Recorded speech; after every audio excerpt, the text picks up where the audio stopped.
안녕하세요. 조닥TV 별다방 산모기실 산부인과 전문의 조영구입니다.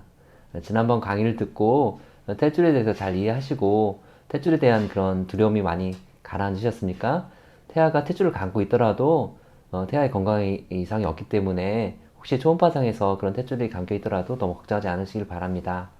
이번 15번째 강의 주제는 임신 중 흔히 발생하는 질염에 대해서 말씀을 드리겠습니다. 원래 정상적으로 그 질내에는 건조한 것이 아니고 일정하게 그 분비물이 있어서 건조하지 않게 해주시고 하고, 또 그 안에는 락토바실러스라는 유산균이 있어서 일정한 그 산성을 유지해서 다른 나쁜 세균이 자라지 않게 합니다. 그 임신 초기부터 호르몬 변화 때문에 그 질 분비물이 증가되는데, 정상적인 질 분비물은 무색 무취의 하얀 그런 분비물이 되겠습니다. 후반으로 갈수록 그 점도는 높아지게 되는데요. 이 질 분비물은 몸의 상태에 영향을 많이 받습니다. 그래서 몸이 그 스트레스를 받거나 항생제를 복용한다든지 그 청결 상태가 좋지 않을 때에는 질염이 잘 발생할 수 있게 되겠습니다. 일반적으로 그 질염은 어느 정도 몸에 그 자정작용이 있고 면역작용이 있어서 저절로 좋아지지만, 몸 상태가 좋지 않은 경우에는 저절로 좋아지지 않을 수 있습니다. 특히 질 분비물에서 냄새가 심하게 나거나 초록색이나 노란색 분비물이 나온다든지 가려움증이 심한 경우에는 꼭 진찰을 받고 치료하시는 것이 좋겠습니다. 또 임신 기간 동안에는 양수파수 같은 게 생길 수가 있는데, 질 분비물이 많아지는 것과 양수파수가 혼동되는 경우가 있는데, 혹시 그 물 같은 질 분비물이 많이 나오는 경우에는 양수인지 꼭 확인을 하시는 것이 필요하겠습니다. 임신 중에 많은 산모분들이 그 질염을 경험하게 되는데, 그 질염을 줄일 수 있는 예방 지침 및 치료 지침을 말씀드리겠습니다. 첫째, 청결이 가장 중요하게 되는데, 임신 중에는 그 외음부 쪽이 많이 습해지기 때문에 꽉 끼는 옷은 피하고 통기가 잘 되는 옷을 잘 입으시는 것이 좋겠습니다. 둘째로, 약간 습하거나 분비물이 있을 때 자극성 있는 비눗물이나 청결제를 쓰는 것보다는 미지근한 물로 닦아내시고 건조하시는 것이 좋겠습니다. 적절한 청결제의 사용은 청결을 유지하는 데 도움이 되지만, 매일 청결제를 사용하는 것은 질 안에 있는 정상적인 그 유산균을 없애서 오히려 세균이 더 잘 자라날 수 있는 그런 환경이 됩니다.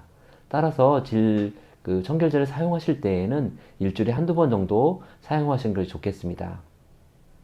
셋째로, 질 분비물이 많을 때에 팬티 라이너를 사용하시는 경우가 있는데, 팬티 라이너는 오히려 통기성이 좋지 않고 또 습하게 되어서 오히려 질염을 더 유발할 수가 있습니다. 따라서 그런 그 팬티 라이너보다는 그 편안한 면옷의 그 산모용 그 속옷을 착용하시는 것이 좋겠습니다. 불가피하게 팬티 라이너를 사용하는 경우에는 자극성이 있거나 냄새가 있는 그런 그 팬티 라이너보다는 부드러운 그런 재질들을 사용하시는 게 좋겠고, 24시간을 넘지 않는 것이 좋겠습니다. 넷째로, 일반적인 그런 질 분비물이나 질염들은 자연적으로 좋아지지만, 청결하는 것에 좋아질 수 있지만, 그럼에도 불구하고 증상이 심한 경우에는 저절로 좋아지지 않을 수 있습니다. 특별히 가려움증이 심하거나 노란색이나 초록색 분비물이 있는 경우에는 일반적인 질염이 아니고 또 나쁜 세균들이 있을 수 있기 때문에 반드시 검사를 하여서 적절한 치료를 하시는 것이 좋겠습니다. 특히 임신 중에는 캔디다성 질염의 그런 곰팡이성 질염이 잘 생기게 되는데요. 이것은 가려움증을 유발하게 되고 우유 찌꺼기 같은 것이 질에서 나오게 됩니다.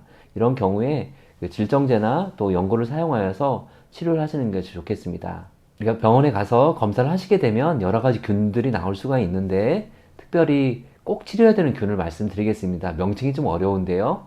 클라미디아 트라코마티스나 또 마이코플라즈마 제니탈리스, 또 임질, 매독, 또 트리코모나스, 이런 균이 나오는 경우에는 태아나 산모한테 나쁜 영향을 줄 수 있기 때문에 반드시 치료를 하셔야 되겠고요. 정상적으로 질내에는 정상적인 그런 균들이 있을 수 있는데, 유레아 플라즈마 파뵼이라든지 가드넬라 같은 균들은 정상적으로 질내에 있을 수 있습니다. 이러한 균들은 몸의 상태가 나쁠 때에는 병원체로 그런 역할을 해서 염증을 일으키게 되겠습니다. 그래서 증상이 있는 경우에는 검사상에 이러한 균이 나올 때 치료를 해야 되겠고요. 검사상에 이러한 균들이 나오더라도 증상이 없는 경우에는 관찰이 되겠습니다. 임신 중에 질염이 생기시면 많이 고통스러우신데요. 임신 중에 이런 관리지침과 치료지침을 통하여서 그 편안한 임신 생활이 되기를 바랍니다. 조닥TV 별다방 산모기실 산부인과 전문의 조영구였습니다.